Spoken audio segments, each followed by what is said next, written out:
বেগম খালেদা জিয়া সেই অনুপ্রেরণা, যে অনুপ্রেরণার জন্মের পর বেড়ে ওঠার যে স্থান দিনাজপুরে, সেই বেড়ে ওঠার স্থান বা সেই বাড়িটির সামনে আছেন সহকর্মী মাহফুজুর রহমান। আমরা তার কাছে যেতে চাই। মাহফুজ, একেবারে ঘরের সামনে আছেন, যে ঘরে খালেদা খানম পুতুল বেড়ে উঠেছিল বেগম খালেদা জিয়া হয়ে ওঠার আগে।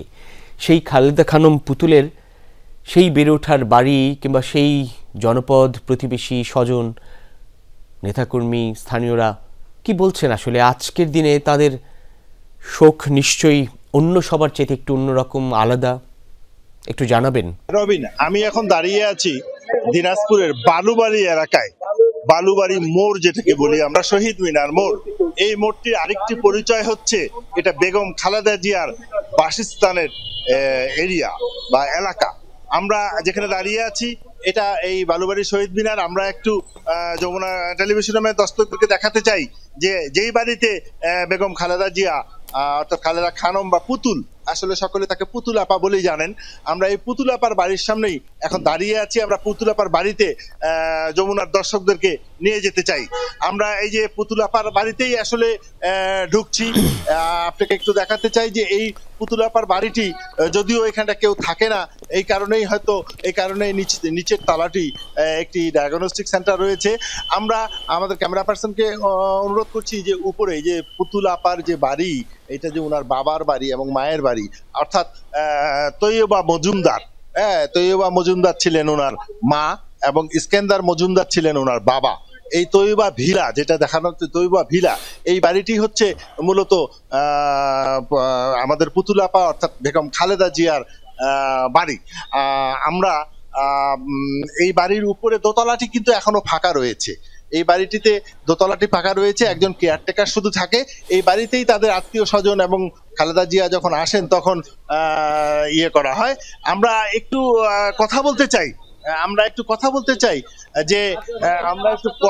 চাই যে এই আমাদের এই রাজনৈতিক দলের সাথে, জাতীয়তাবাদী দলের সাথে যারা জড়িত ছিলেন এবং এই এলাকারই, এই বালুবাড়ি এলাকারই তারা বাসিন্দা, তাদের কি কাছ থেকে চলে গেছেন, তাদের কি ভাবমূর্তি এবং তাদের কি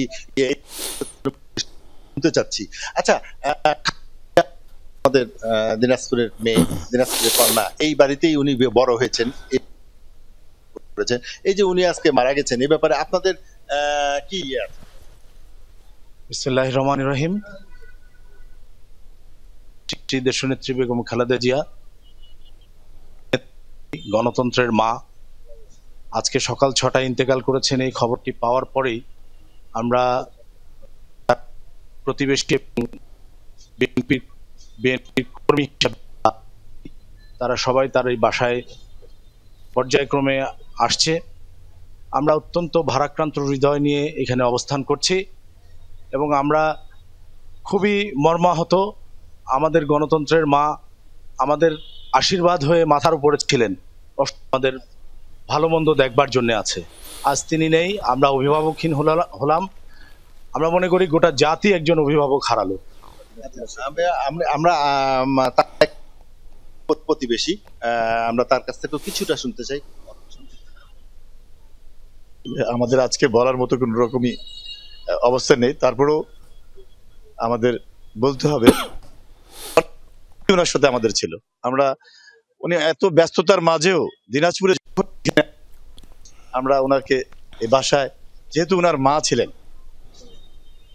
সেজন্য ওনার মাকে দেখতে আসতেন। আমরা যেহেতু কাছাকাছি থাকার কারণে আমরা হতো। আপনি যেমনটি শুনলেন, আসলে আমরা এই যে তৈয়বা ভিলা, এই ভিলা থেকেই উনি স্কুলে গিয়েছেন।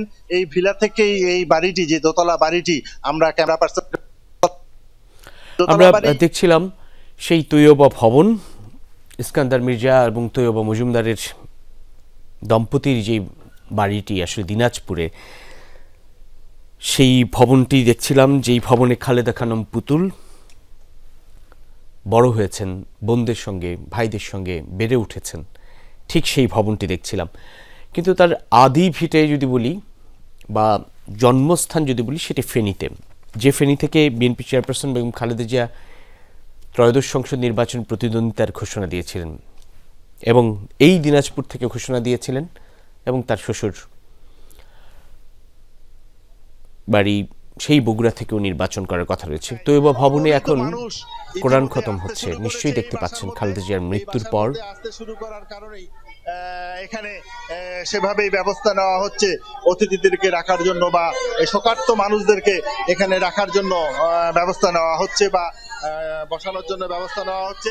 আপনাকে একটু বলতে চাই যে খালেদা জিয়ার যে ইয়েরা আছেন আত্মীয় স্বজন কিন্তু এখনো দিনাজপুরে, অর্থাৎ খালেদা জিয়ার যে খালাতো ভাই, খালাতো আত্মীয় স্বজন, খালাতো ভাই আমরা দেখছিলাম আমাদের সহকর্মী মাহফুজুর রহমান জানাচ্ছিলেন দিনাজপুর থেকে। সেখানে দেখছিলাম খালেদা জিয়ার সেই স্মৃতি বিজড়িত সেই বাড়িটিতে এখন ছোট ছোট শিশুরা কোরআন খতমের মধ্য দিয়ে খালেদা জিয়ার রুহের আত্মার মাগফিরাত কামনা করে স্রষ্টার কাছে প্রার্থনা করছেন।